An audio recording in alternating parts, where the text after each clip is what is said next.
Əlinin barəsində Peyğəmbər deyir, kağız, bütün deyir, dənizlər mürəkkəb olsa, bütün ağaclar qələm olsa, bütün insan və cinlər yazsalar, hamısının ömrü bitər, əlinin fəziləti bitməz. Elə deyib. Əgər yer üzündəki bütün ağaclar qələm olsaydı, dəniz də mürəkkəb olub, ardından ona 7 dəniz də qatılsaydı, yenə də Allahın sözləri qurtarmazdı.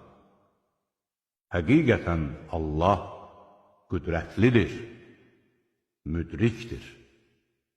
İnsanlardan elələri də vardır ki, Allahdan qeyrilərini ona tay tutur. Onları da Allahı sevdikləri kimi sevirlər.